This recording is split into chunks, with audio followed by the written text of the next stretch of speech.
शिक्षा मंत्री मदन दिलावर ने विदेशी सामान को लेकर बड़ा बयान दिया है। मदन दिलावर ने कहा कि शिक्षा विभाग में सिर्फ भारत में बने सामान की ही खरीद होगी। तीनों विभागों में विदेश में निर्मित सामान की खरीद पर पूरी तरह प्रतिबंध लगा दिया गया है।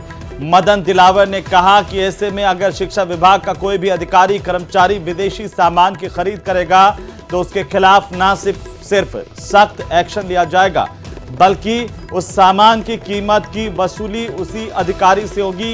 ये बड़ा बयान इस बार शिक्षा मंत्री मदन दिलावर ने दिया है। ये बड़ी जानकारी है इस वक्त की सबसे बड़ी खबर, सबसे पहले सबसे तेज न्यूज 18 राजस्थान पर शिक्षा मंत्री ने क्या कुछ कहा वो सुनिए। आज के बाद हमारे कार्यालयों में काम आने वाले सभी सामान भारत निर्मित ही होनी चाहिए, बाहर की नहीं होना चाहिए, किसी भी कीमत पर नहीं होना चाहिए। यदि बहुत जरूरी है तो मंत्री स्तर से उसका अनुमोदन प्राप्त करें, स्वीकृति लें, उसके बाद ही खरीदा जा सकता है। तो वहीं आरपीएससी के कर्मचारियों ने आयोग कार्यालय के बाहर जोरदार प्रदर्शन किया। आयोग में 98 नवीन पदों का सृजन कर तत्काल भर्ती की मांग को लेकर के यह प्रदर्शन किया गया। स्थायी पदों की कमी के चलते न सिर्फ आयोग का कामकाज प्रभावित हो रहा है बल्कि इंटरव्यू समेत परीक्षाएं भी देरी से हो रही हैं। कर्मचारी संघर्ष समिति के अध्यक्ष दयाशंकर शर्मा ने कहा कि बंपर भर्तियां निकाली गई है लेकिन आयोग के कर्मचारियों की तरफ ध्यान नहीं दिया जा रहा। आयोग में कई श्रेणियों के पद लंबे वक्त से रिक्त पड़े हैं। 11 अगस्त तक रिक्त पदों पर भर्ती की प्रक्रिया अगर शुरू नहीं की गई तो कर्मचारी सामूहिक अवकाश पर चले जाएंगे।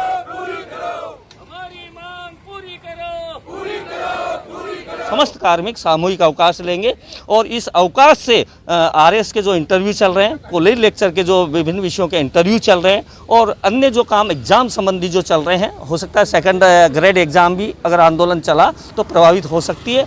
तो वो ये सब प्रभावित होगी जिसमें समस्त जिम्मेदारी उन लोगों की होगी जो हमारे काम को नहीं दे रहे हैं, स्टाफ वर्दी करने में सकारात्मक भूमिका नहीं निभा रहे हैं।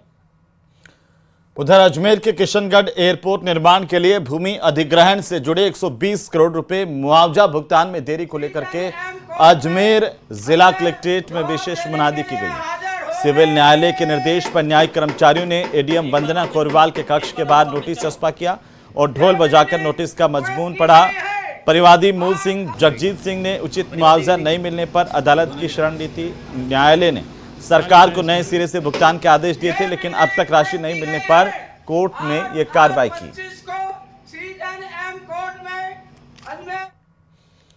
तो वहीं अलवर के मालाखेड़ा तहसील के कानूनगो पवन शर्मा की मौत ने प्रशासनिक हलकों में हड़कंप मचा दिया है। तहसीलदार मेघा मीणा कर्मचारियों पर अवैध कार्यों का दबाव बनाने का आरोप लगाया। प्रताड़ना के चलते पवन तनाव में आए और दिल का दौरा पड़ा जिससे उनकी मौत हो गई, इस तरह के आरोप हैं।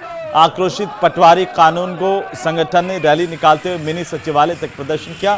तहसीलदार को तुरंत बर्खास्त नहीं किया गया तो तहसील पर तालाबंदी करने का ऐलान किया है। एडीएम को इसे लेकर एक ज्ञापन भी सौंपा गया।